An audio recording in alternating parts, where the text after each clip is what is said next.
Pembukaan kawasan Kandol di daerah Blight sebagai kawasan penanaman padi baharu secara komersial merupakan inisiatif baharu kerajaan yang dihasrat akan dapat meningkatkan lagi pengeluaran dan peratus sara diri pengeluaran beras negara. Yang berhormat Datuk Seri Setia Awang Haji Ali bin Apong, Menteri Sumber-Sumber Utama dan Pelancongan, selaku pengerusi bersama jawatan kuasa pembukaan kawasan Kandol daerah Blight sebagai kawasan penanaman padi secara komersial ketika ditemui semasa mengadakan lawatan kerja ke kawasan tersebut pagi tadi, berkata pembukaan kawasan Kandol seluas 500 hektar itu telah diperkenankan oleh Kebawah Duli Yang Maha Mulia Paduka Seri Baginda Sultan dan Yang di-Pertuan Negara Brunei Darussalam dan akan dilengkapi dengan infrastruktur yang bersesuaian. Adapun tujuan khas khusus bagi lawatan kali ini meninjau kawasan berkenaan sebagai meneliti cara terbaik untuk membuat sistem pengairan bagi kawasan perpadian berkenaan dan juga untuk meneliti bagaimana cara kita mengurangkan kesan banjir jika berlakunya musim hujan yang banyak dan berpanjangan supaya perusahaan padi itu akan berjalan dengan lancar dan berjaya. Itu kita membawa para juruterah daripada Kementerian Pembangunan untuk meneliti kawasan sekitar Kandol berkenaan, melihat sungai-sungainya dan melihat bukit-bukitnya untuk tani macam mana caranya itu mengumpul air untuk digunakan sekiranya kekurangan air, dan sekiranya kalau telah banyak air macam mana caranya untuk tani mengalih aliran air itu supaya keluar dengan cepat dari kawasan berkenaan. InsyaAllah kita berhasrat untuk dapat membuka sekurang-kurangnya 20 hektar untuk penanaman padi pada tahun ini, dan selanjutnya akan diselesaikan keseluruhannya pada tahun 2020 untuk ditanam secara keseluruhannya 500 hektar itu.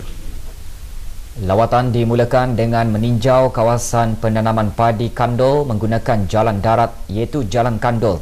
Ini diikuti dengan lawatan menggunakan perahu menyusuri Sungai Blight bagi meninjau beberapa tempat cadangan pembinaan spillway untuk pelan mitigasi banjir bagi kawasan berkenaan dan juga cadangan bagi pembinaan infrastruktur yang lain seperti pengairan dan saliran. Bagi memastikan projek tersebut berjaya, pengendalian penanaman padi akan dibukakan kepada syarikat-syarikat termasuk syarikat berkaitan kerajaan. Juga menyertai lawatan ialah Dr. Haji Abdul Manaf bin Haji Matusen, Timbalan Menteri Kewangan dan Ekonomi, Awang Haji Marzuki bin Haji Mohsen, Timbalan Menteri Pembangunan, dan Yang Berhormat Awang Hanafi bin Muhammad Siput, Ahli Majlis Mesyuarat Negara selaku Ketua Kampung Labi 1.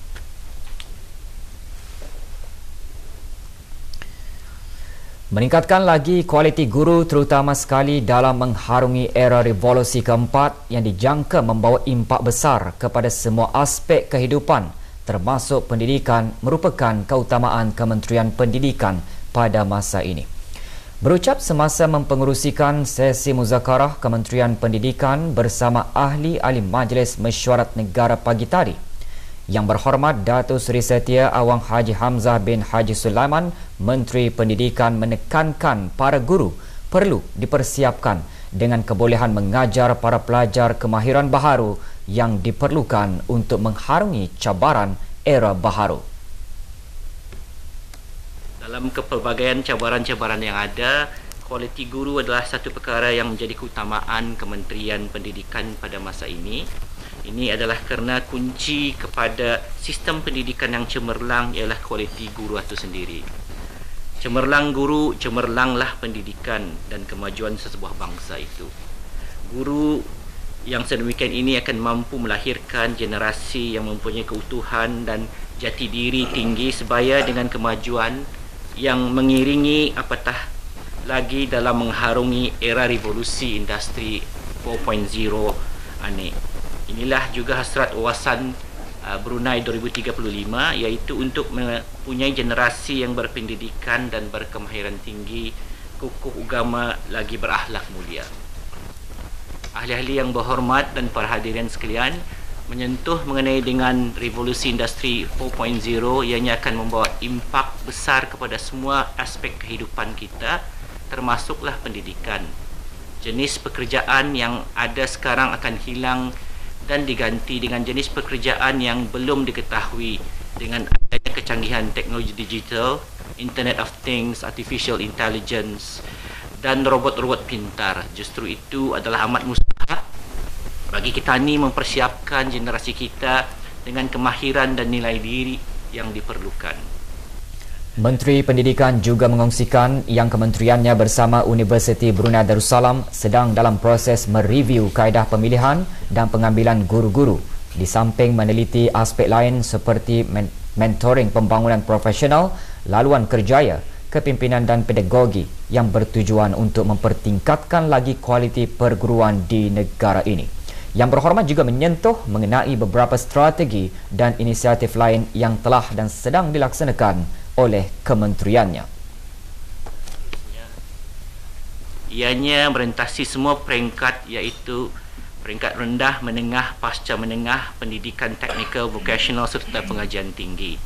Semua ini adalah bertujuan untuk melahirkan model insan yang berilmu, berkemahiran dan bertamadun selaras dengan visi Kementerian Pendidikan, iaitu pendidikan berkualiti, negara dinamik, serta misinya untuk memberikan pendidikan holistik bagi mencapai potensi sepenuhnya untuk semua.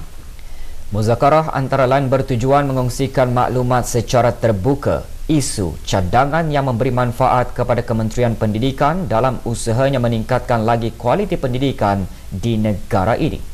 Juga hadir Datin Sri Paduka Dr. Hajah Romaiza binti Haji Muhammad Saleh, Timbalan Menteri Pendidikan.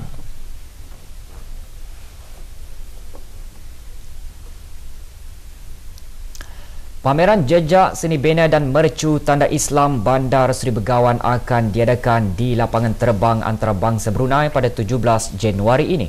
Ia merupakan pembuka tirai bagi sambutan Bandar Seri Begawan Ibu Negara Kebudayaan Islam bagi Rantau Asia tahun 2019. Laporannya seketika nanti.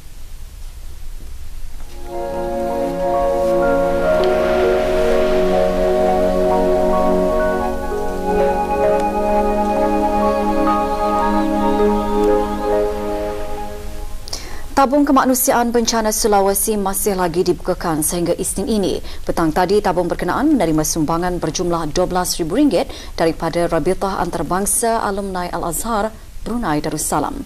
Sumbangan tersebut diserahkan oleh Datuk Seri Setia Haji Abdul Aziz bin Orangkaya Maharaja Lela Haji Yusof selaku Rais Rabitah Antarabangsa Alumni Azhar Brunei Darussalam kepada Yang Berhormat Major Jeneral Bersara Datuk Paduka Seri Haji Aminuddin Ehsan bin Pihin Orangkaya Saiful Muluk Datuk Seri Paduka Haji Abidin Menteri Kebudayaan Belia dan Sukan.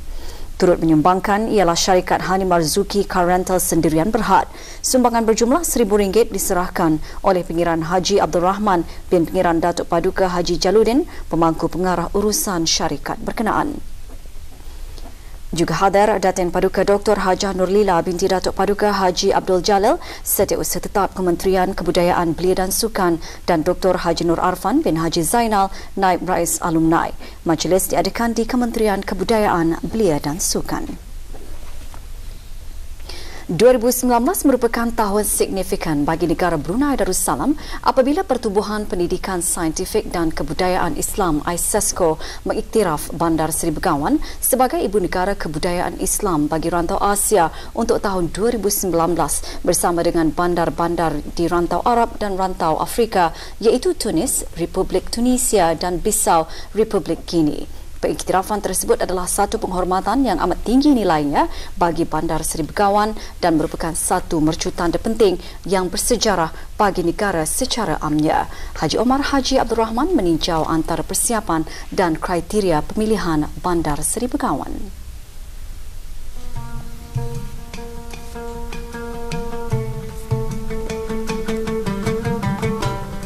Antara persediaan awal negara ialah membentuk Jawatan Kuasa Pandu Bandar Seri Begawan sebagai Ibu Negara Kebudayaan Islam bagi Rantau Asia 2019.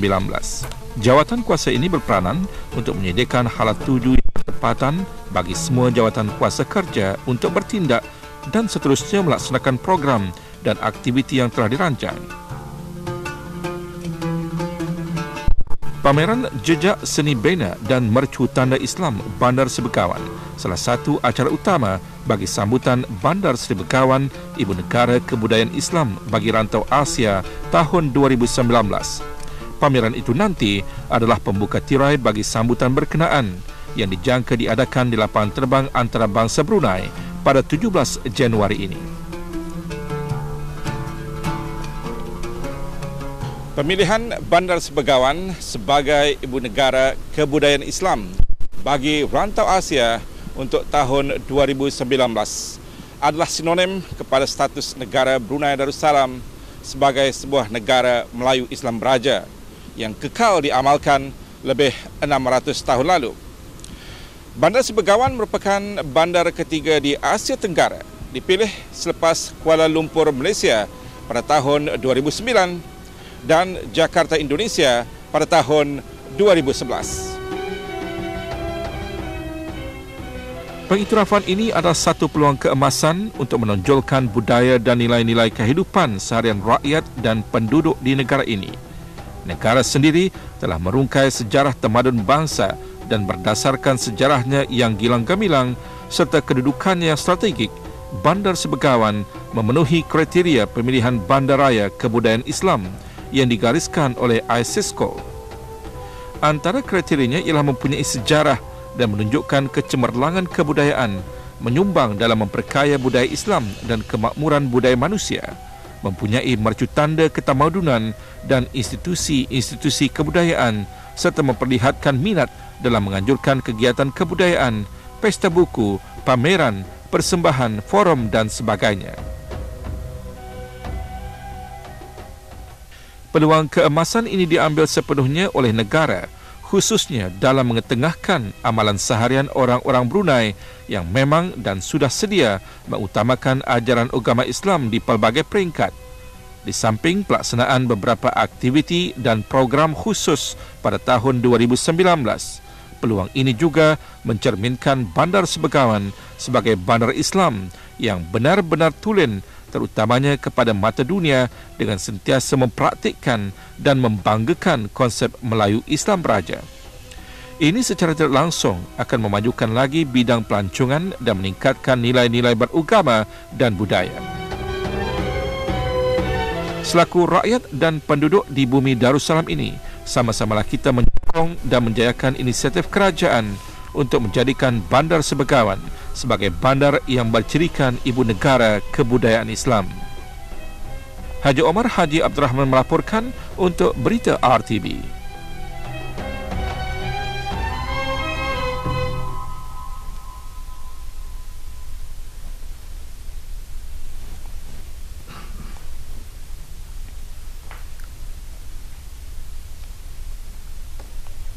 Bersama menghadapi cabaran, tema sambutan Hari Polis ke-98. Tema tersebut terkandung dalam poster-poster yang mula diagih-agihkan hari ini sempena sambutan Hari Polis.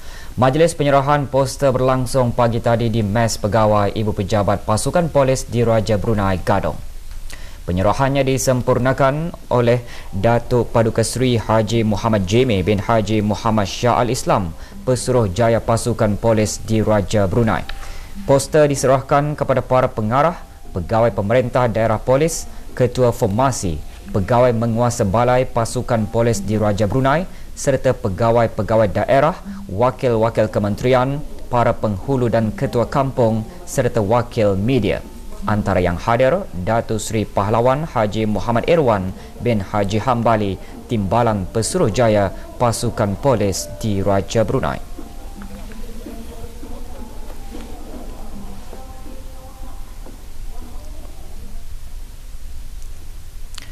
Kebanyakan mereka yang mengalami masalah kurang daya penglihatan di negara ini berumur di antara 13 hingga ke 40 tahun. Menurut pakar mata hospital Raja Isteri Pengiran Anas Saleha, antara puncanya ialah retinopati diabetik atau masalah mata kencing manis, glukoma dan ralat refraktif ataupun kabur penglihatan. Pengiran Dr. Nur Hafizan binti Pengiran Haji Abdul Rahman menjelaskan perkara tersebut ketika ditemu bual pada majlis sambutan Hari Braille Sedunia 2018 pagi tadi. Majlis yang diadakan bagi meningkatkan kesedaran orang ramai mengenai kepentingan tulisan Braille bagi mereka yang mempunyai masalah kurang upaya penglihatan dirasmikan oleh Dr. Haji Zulaidi bin Haji Abdul Latif, Timbalan Setia Usaha Tetap Kementerian Kesihatan. Perhimpunan Agung Bangsa-Bangsa Bersatu mengisytiharkan setiap 4 Januari sebagai Hari Braille Sedunia.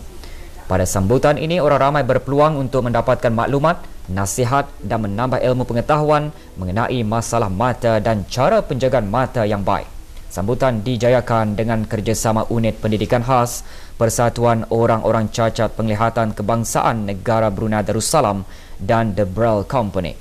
Menurut pengiran Dr. Nur Hafizan lagi, 36 juta orang buta dan lebih 200 juta orang kurang daya penglihatan di dunia.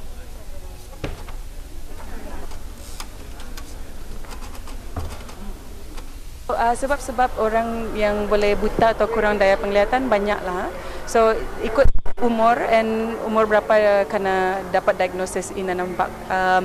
Kebanyakannya sebab-sebabnya ada yang dari lahir, so congenital causes kami panggil, ataupun yang older sedikit, selalunya causesnya termasuk glaukoma yang menyebabkan orang boleh kurang daya penglihatan ataupun buta yang kekal. And then the other one is diabetes, so diabetic retinopathy. That is one of yang kami takuti lah, sebab di Brunei banyak orang mengalami diabetes. Dan selain daripada itu boleh disebabkan oleh age-related macular degeneration atau degenerasi retina kerana umur. So selalunya saranan kami untuk sesiapa sahaja yang kurang daya penglihatan atau rasa penglihatannya tidak berapa bagus, disarankan untuk berjumpa klinik-klinik mata kami di pusat-pusat kesihatan, ataupun sekiranya penglihatan di sekitar tu secara mengejut, boleh pergi ke emergency dan mereka akan memanggil pakar mata untuk mencek. 16 orang graduan yang telah berjaya menamatkan pengajian mereka di dalam dan luar negara akan mengendalikan sebuah restoran di ruang perlepasan lapangan terbang antarabangsa Brunei. Pencapaian yang membanggakan itu adalah sebagai menyahut hasrat ke bawah dunia Maha Mulia Paduka Seri Baginda Sultan dan Yang di-Pertuan Negara Brunei Darussalam yang ingin melihat golongan belia melibatkan diri dalam menjana pertumbuhan ekonomi negara. Para graduan berkenaan telah menjalani latihan di bawah pejabat ke bawah duli Yang Maha Mulia. Para graduan juga turut menyembahkan menjunjung kasih setinggi-tingginya di atas pemedulian baginda yang berterusan ke arah kesejahteraan mereka. Dayang Nurul Majidah binti Awang Zakaria, pegawai perkhidmatan tetamu restoran berkenaan ketika ditemu bual dalam rancangan Rampai Pagi tadi, menjelaskan antara tujuan restoran tersebut.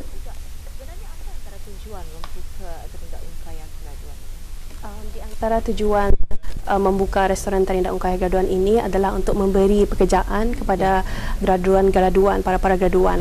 Seperti yang kita ketahui, setiap tahun nombor para graduan-graduan akan semakin meningkat.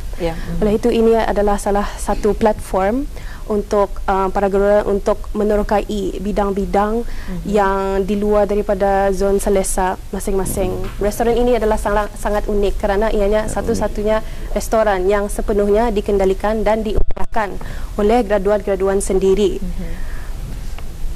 Dan graduan kami itu terdiri daripada bermacam-macam universiti, Brunei, United Kingdom dan juga Malaysia. Oleh itu kami mempunyai misi dan tujuan untuk memberi perkhidmatan yang memuaskan kepada para pelanggan-pelanggan yang akan hadir. Sementara itu, Awang Muhammad Ashrafil bin Muhammad Arif, chef restoran tersebut pula menjelaskan mengenai majlis pembukaan rasmi restoran Tarindak Ungkaya graduan yang akan diadakan esok.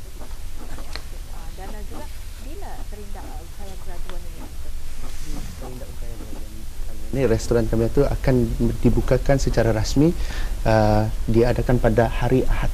Hari Ahad ini Nabata. Maksudnya besok lah. Besok 6 hari bulan Januari 2019 bertempat di pelepasan lapangan terbang antarabangsa Brunei. Baik. Jadi pada pukul 10 pagi ada ia punya perasmiannya. Jadi restoran ini akan mula beroperasi sebaik saja majlis itu habis lah.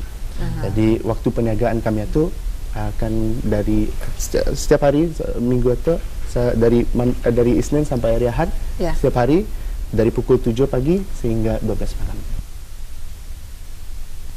512 orang pelajar sanah atau tahun 5 persekolahan Arab di keempat-empat daerah memulakan sesi persekolahan hari ini. Sekolah Persediaan Arab Bandar Seribu Gawan menerima kemasukan 364 pelajar perempuan sanah 5. Para pelajar mendengar penerangan mengenai peraturan sekolah termasuk disiplin dan mata-mata pelajaran yang akan mereka pelajari daripada guru darjah masing-masing. Sepanjang Minggu Ta'aruf yang bermula hari ini sehingga Sabtu depan, para pelajar menjalani beberapa aktiviti termasuk latihan bacaan Saidul Istighfar, latihan lagu rasmi sekolah dan latihan kebakaran.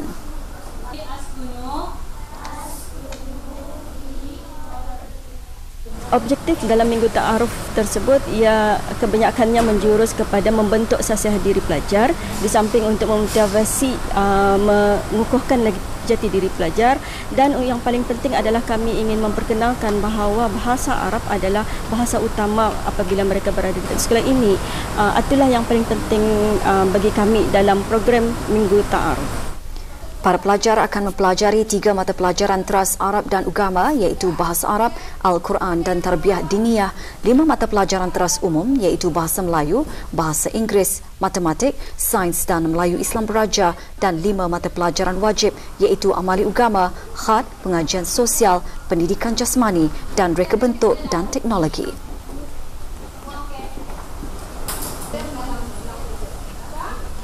Dengan kemasukan pelajar-pelajar baharu itu, jumlah keseluruhan pelajar Sekolah Persediaan Arab Bandar Seribu Gawan bagi kedua-dua sanah 5 dan 6 adalah 645 orang. Sementara itu, seramai 293 pelajar lelaki sanah 5 di Sekolah Arab Rimba, Perumahan Negara Kampung Rimba akan mula mendaftar pada 12 Januari ini.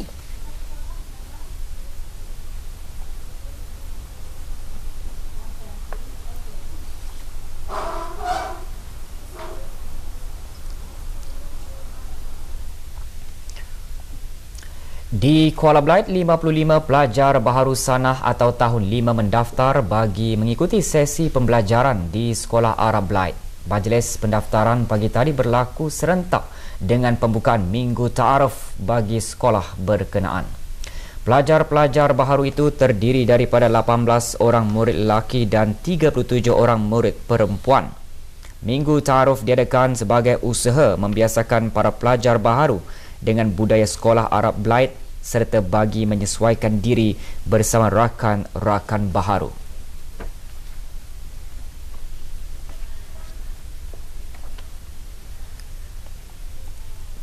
Perasaanku dengan anakku, alhamdulillah lah anakku berjaya masukkan sekolah agama Arab.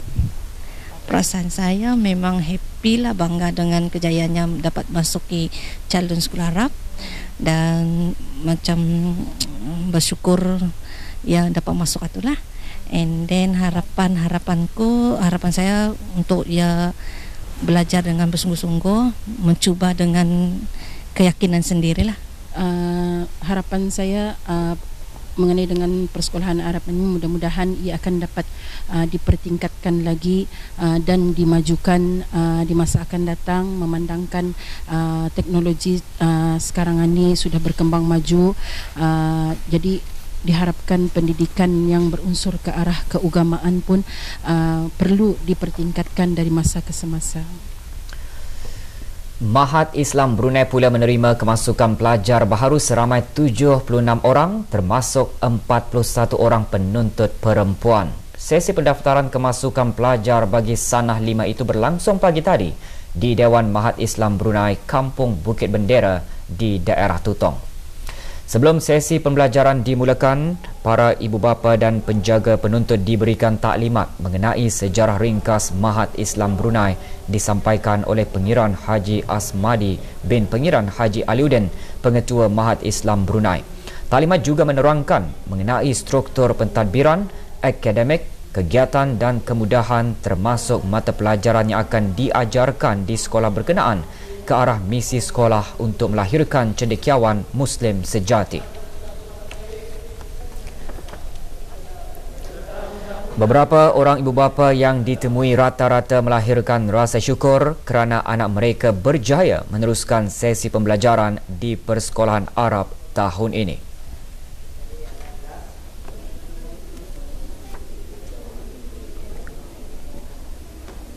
Berasa bersyukur kehadrat Allah Subhanahu Wa Taala kerana anak saya terpilih untuk memasuki meneruskan pelajarannya di Sekolah Mahat Islam Brunei Tutong. Doa bagi kami, bagi ibu-ibu bapa yang anak-anaknya yang terpilih memasuki di Sekolah Mahat ini untuk supaya mereka berjaya melanjutkan pelajarannya dan menjadi anak yang soleh dan soleha dan berjaya di dunia dan di akhirat lah, untuk memimpin kami suatu hari nanti nyorang di waktu kami tua lah, insyaAllah. Alhamdulillah, rasa bersyukur kerana dan terharu juga kerana anak saya terpilih dalam peperiksaan calon sekolah Arab ni. Cabarannya peperiksaan itu diorang sebelum peperiksaan diorang prepare dulu dari segi rohani akademik diorang mesti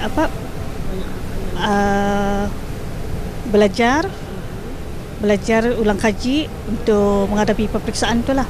Doa dari saya sebagai ibu bapa, semoga anak saya ini semoga berjaya dalam bidang pendidikannya dan untuk dunia dan akhirat. Sementara itu, Sekolah Persediaan Arab Temburong tahun ini menerima seramai 17 orang pelajar terdiri daripada 7 lelaki dan 10 perempuan yang mendaftar bagi mengikuti sesi pembelajaran tahun 5 di sekolah berkenaan. Selesai sahaja sesi pendaftaran, para pelajar diberi penerangan mengenai hal ehwal pelajar dan sesi pembelajaran bagi menyuntik semangat dan motivasi kepada mereka yang melalui peralihan persekolahan ke aliran Arab. Dalam pada itu, Sekolah Arab Temburong komited akan terus berusaha membimbing para pelajar untuk menjadi insan yang berpengetahuan dan berjaya dalam bidang pelajaran sebagai persiapan mereka meneruskan pendidikan ke peringkat selanjutnya.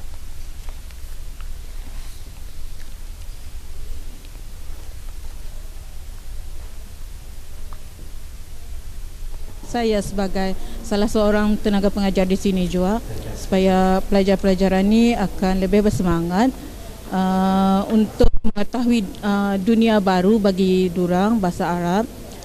Lepas itu durang tinggalkanlah perangai-perangai lama durang. Kami harapkan ibu bapa dapat membagikan kerjasamalah dengan pihak sekolah dalam aktiviti-aktiviti yang diadakan di Sekolah Arab Temburong ini. Beberapa orang ibu bapa dan penjaga ketika ditemu bual kru RTB mengongsikan harapan masing-masing.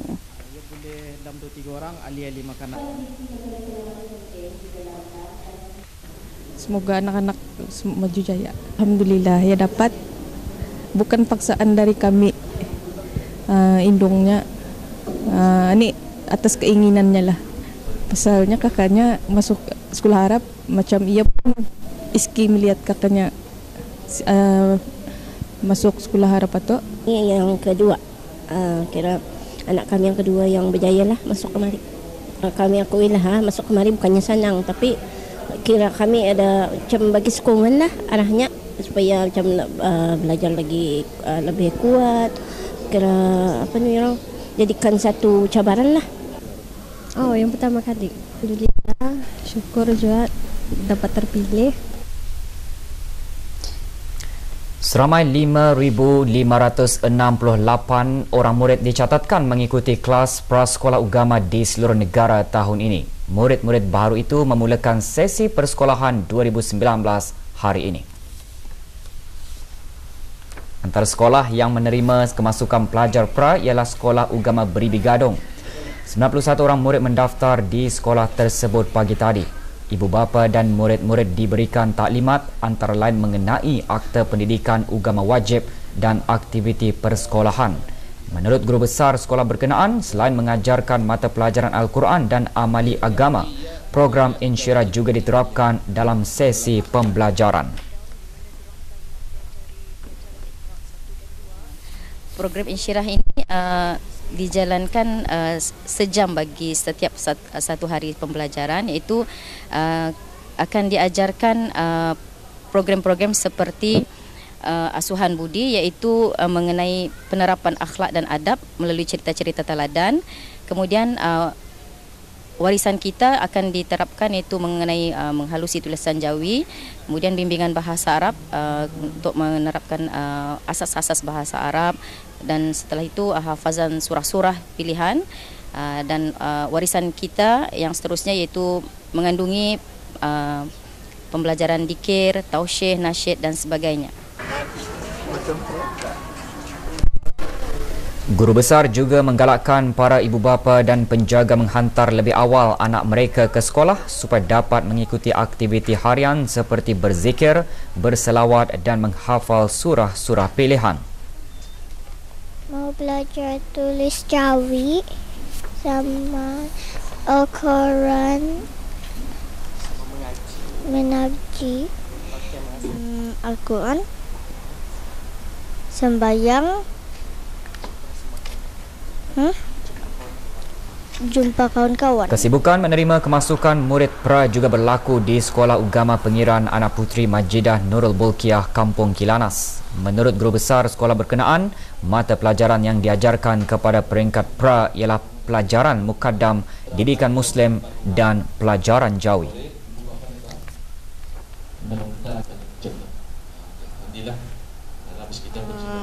Murid perani diajarkan dalam 3 mata pelajaran, iaitu mukaddam, di mana diorang akan mempelajari pelajaran Iqra 1 dan 2. Kemudian pelajaran didikan Muslim, di mana diorang akan mempelajari adab dan tauhid. Begitu juga dengan pelajaran Jawi, mereka akan mempelajari bacaan Jawi, rencana Jawi dan juga tulisan Jawi. Di daerah-daerah lain, sekolah-sekolah agama turut mengalami kesibukan ketika menerima kemasukan pelajar prasekolah agama yang baharu. Sekolah Agama Pengiran Setia Jaya Pengiran Abdul Momen Kuala Belait merupakan salah sebuah sekolah yang menerima kemasukan murid prasekolah agama di daerah Belait. Hari terbuka sekolah telah memberi peluang kepada 122 orang murid baharu untuk menyesuaikan diri dengan suasana pembelajaran dan menimba pengalaman baharu. Di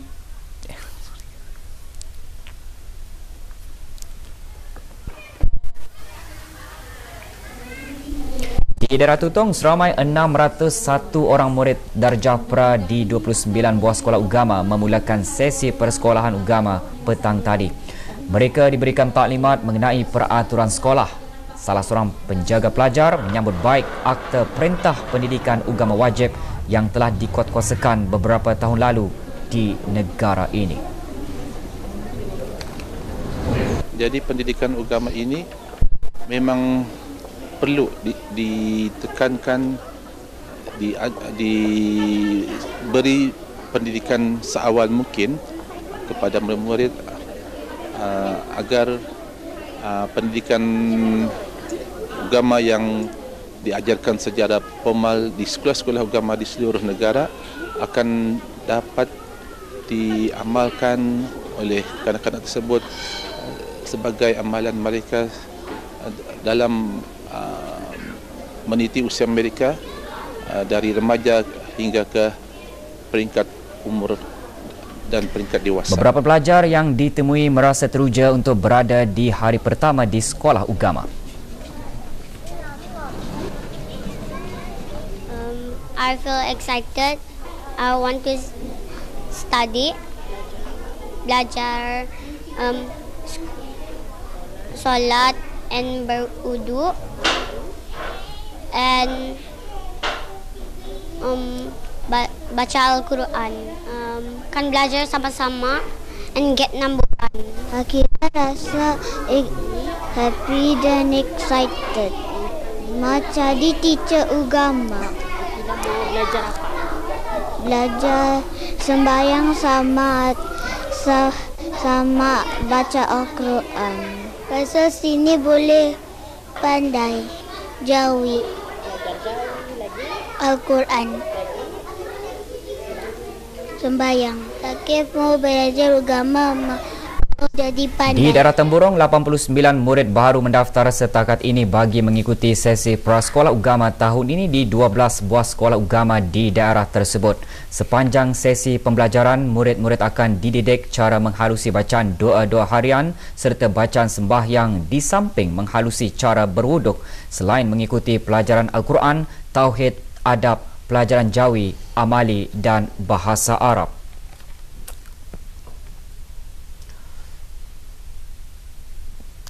Program Perintis Pakar Sejarah memberi ruang kepada mahasiswi Universiti Islam Sultan Sharif Ali Yunisa untuk menjalankan kajian ilmiah dan menyelidik sumber-sumber serta catatan-catatan sejarah di negara Brunei Darussalam.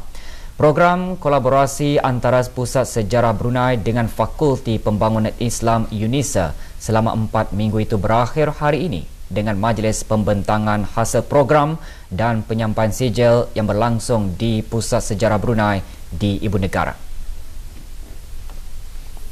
Ketika membentangkan hasil program berkenaan, Dayang Siti Nur Afina binti Haji Yusof, mahasiswi Yunisa antara lain menjelaskan mengenai pencapaian, tugasan-tugasan yang telah dijalankan dan aktiviti-aktiviti serta cadangan bagi program ini. Program antara lain bertujuan untuk melahirkan generasi muda dan belia yang berilmu dan berpengetahuan luas dalam pelbagai bidang termasuk sejarah. Kami telah mempelajari cara membuat transkripsi, deskripsi. Transkripsi ini kira dari yang diinterview itu kami dengar dan kami tulislah apa yang percakapan dorang, perbualan dorang semasa interview. Dan deskripsi mengeluarkan info-info yang penting lah daripada transkripsi itu. Antaranya yang saya dapat ialah macam mana cara penyusunan bahan-bahan sejarah. Ini boleh di-apply sebenarnya kalau sekiranya kita ni membuat sesuatu penyelidikan akan datang ataupun indah payah jauh tesis saja. Sebabnya ini merupakan basicnya orang untuk membuat sesuatu kajian. Penyampaian sijil disempurnakan oleh Awang Hanafi bin Haji Saleh, pemangku timbalan pengetua Pusat Sejarah Brunei. 9 orang mahasiswi Yunisa mengikuti program ini. Semasa program, para mahasiswi ditempatkan di bahagian penyelidikan dan dokumentasi, bahagian penerbitan dan pemasaran dan bahagian pameran dan perkhidmatan.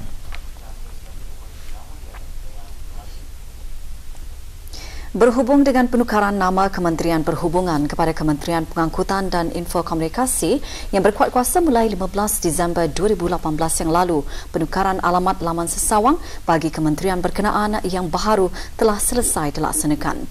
Laman sesawang tersebut dapat diakses melalui www.mtic.gov.pn bagi orang ramai untuk mendapatkan maklumat terkini mengenai Kementerian Pengangkutan dan Infokomunikasi dan jabatan-jabatan di bawahnya.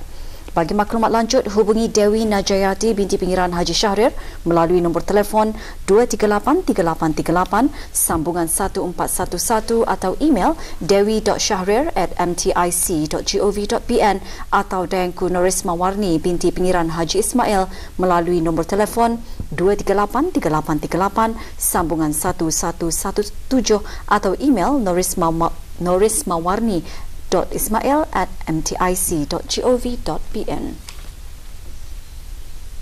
Jabatan Peperiksaan Kementerian Pendidikan membukakan pendaftaran peperiksaan Brunei Cambridge GCE, OASE dan IGCSE bagi bulan Mei atau Jun 2019 bermula pada hari Isnin 7 Januari hingga hari Khamis 14 Februari depan. Borang-borang pendaftaran dan keterangan lanjut boleh diperoleh dari Jabatan Peperiksaan Kementerian Pendidikan semasa waktu pejabat dibuka. Jabatan Peperiksaan hanya akan menerima borang pendaftaran yang telah lengkap pada setiap hari Isnin hingga Khamis mulai pukul 8 pagi hingga 11 pagi dan pukul 1.30 petang hingga 3 petang, manakala pada hari Sabtu dari pukul 8 pagi hingga 10 pagi sahaja.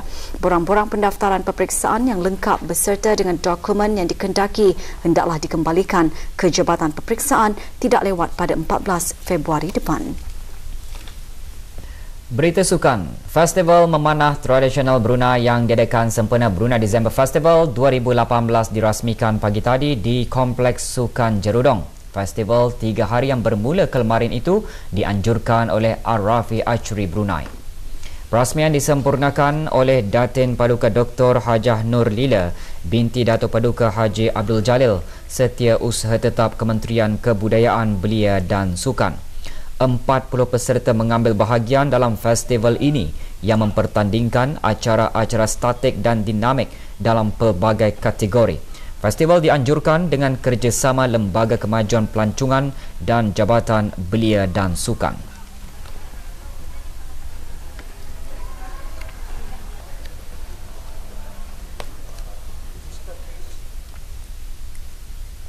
Bola sepak Liga Super Brunei DST. Jaringan hat-trick Muhammad Razimi Ramli memastikan Majlis Sukan ABDB meraih 3 mata penuh selepas berjaya menundukkan Najib I-Team petang kemarin sekaligus kekal berada di persada Liga. Sementara Kasuka dan Wijaya berkongsi 1 mata dalam aksi semalam. Majlis Sukan ABDB berjersey biru mendahului perlawanan menerusi jaringan awal Muhammad Razimi Ramli di minit ke-19 sebelum Najib I-Team menyamakan kedudukan 1-1 selang 3 minit menerusi jaringan Muhammad Faisal Ahad. 2 gol Muhammad Razimi Ramli pada minit ke-51 dan 63 memberikan MS ABDB pendahuluan selesa 3-1 sebelum jaringan Muhammad Haris Daniel sebaik perlawanan berbaki 10 minit untuk melengkapkan kemenangan MS ABDB 4-1 ke atas Najib I-Team.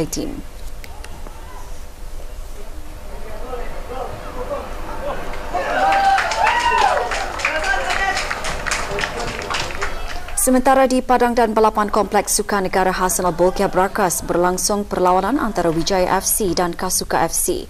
Kedua-dua pasukan pulang dengan 1 mata setelah terikat tanpa sebarang gol.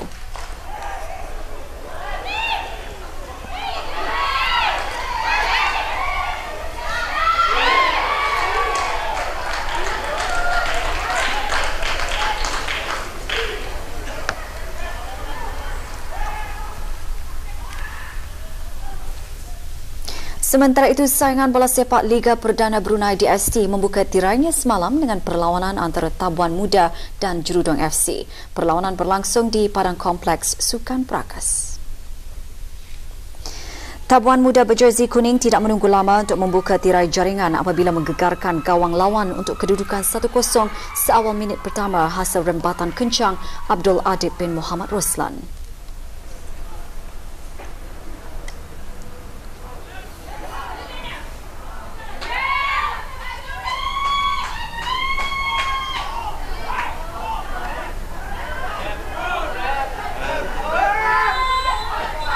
Perlawanan babak kedua menyaksikan kedua-dua pasukan saling berbalas serangan namun gagal menepati sasaran. Keadaan ini berlarutan sehingga pada minit ke-85 apabila Muhammad Adi Aiman Haji Nur Ajrin meledakkan gol kedua Tabuan Muda bagi memastikan kemenangan mutlak Tabuan Muda dengan keputusan 2-0.